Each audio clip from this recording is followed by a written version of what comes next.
making English simple for everyone. Speak English with Josh and Hannah. Hello, everyone. Welcome back to Talk with Hannah and Josh. I'm so happy you're here with us today. Hey there, it's great to see you all again. I had the best weekend, by the way. Oh, really? What happened? My whole family came over for dinner. It was loud, it was chaotic, and I loved every minute of it. That's so sweet. And actually, that's a perfect connection to today's topic. It is. Today we're going to learn how to talk about your family in English naturally. By the end of this episode, you'll be able to describe your family members, talk about your relationships with them, and share little stories about your family life, just like a native speaker would. So tell us in the comments right now how many people are in your family. We'd love to know. And don't forget, if you're enjoying these lessons, please like this video and subscribe to Talk with Hannah and Josh. All right, let's get started with the basics. Let's start with the simple stuff. When we talk about family, we usually start with our immediate family. That means mother, father, brother, sister, husband, wife, son, and daughter. The basic structure is really simple. Subject plus have plus family member. Exactly. Let me give you some examples. I have 2 brothers. She has 1 sister. They have 3 kids. We have a big family. He has a younger sister. And here's a personal one. I have 1 older brother, and honestly, he still treats me like I'm 12 years old. Same here. My younger sister still calls me for advice on everything, even things I know nothing about. So, quick question for you, Josh. Do you have any siblings, or are you an only child? I have 1 sister, no brothers. What about you? Just 1 brother here. Now, listeners, this is your turn. Pause the video and try saying this out loud. I have your family members. Now, let's talk about the negative form, because you won't always have every type of family member. We use don't have or doesn't have. For example, I don't have any sisters. He doesn't have children yet. And here's a question for you to practice. Can you tell us, do you have any pets in your family too? A lot of people count their pets as family. So that's the basic structure. Subject plus have or don't have plus family member. Simple, right? Now that we know the basics, let's build on that with extended family, because family isn't just parents and siblings. Right. In English, we also talk about grandparents, aunts, uncles, cousins, nieces, and nephews. Here's a real-life example. Imagine you're at a family reunion. You might say, "This is my Aunt Sarah, and these are my cousins, Mike and Lisa." Let's hear a quick dialogue. Josh, pretend you're introducing your cousin to me. Sure. Hannah, this is my cousin Tom. He's my uncle's son. Nice to meet you, Tom. How old are you? See how natural that sounds? We're not using complicated grammar, just simple, clear sentences. Now, let's compare formal and informal usage. In casual conversation, we might just say, "This is my mom's sister." But in more formal writing, like a family history document, you might say, "This is my maternal aunt." Here's a quick practice for you. Try describing one extended family member using this pattern. This is my relation. He or she is my parents, brother, sister, child. Here are 3 quick tips for talking about extended family. First, step means a family member through remarriage, like stepmother or stepbrother. Second, in-laws mean family through marriage, like mother-in-law or brother-in-law.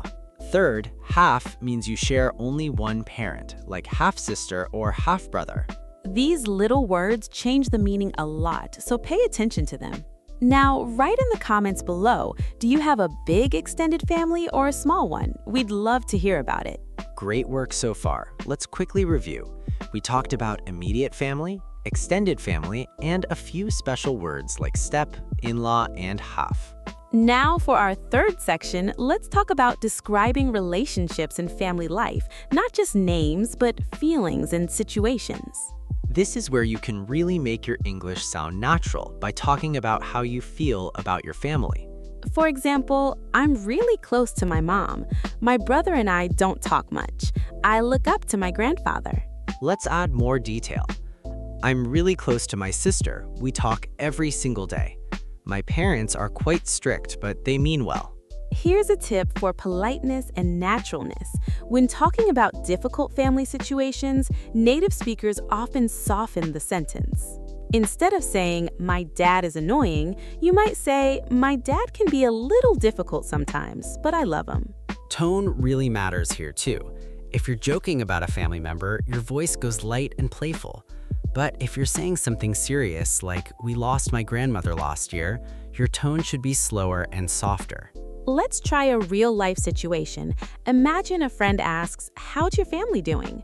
You could say, "They're doing great, actually. My sister just had a baby, so we're all really excited." Now you try.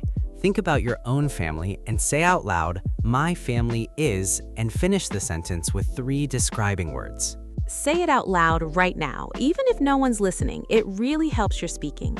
Let's review the structure one more time. We use simple sentences with feeling words like close, strict, supportive, or funny to describe our family relationships. Okay, it's confession time. Even Josh and I make mistakes when we talk about family, so let's go through some common ones. Here's mistake number 1. People often say, "I have 25 years old." That's incorrect. The correct way is, "I am 25 years old," or simply, "I'm 25. Here's why. In English, we use the verb to be for age, not have. Many languages use have, so this mix-up is really common. Mistake number 2, saying, "My family is 5" instead of "There are 5 people in my family." The correct sentence is, "There are 5 people in my family," or "My family has 5 members." Mistake number 3, and this one made me laugh when I first learned English. People confuse brother-in-law and stepbrother. Right. Your brother-in-law is your spouse's brother or your sister's husband. Your stepbrother is a brother you have through remarriage. Here's a funny one from my own life. When I was learning English, I once told my teacher I had 100 cousins. I meant many cousins, but I said the wrong number completely. That's amazing. Okay, mistake number 4, forgetting to use older or younger and just saying big brother or small brother, which sounds a bit strange in English. The natural way is older brother or younger sister, not big or small.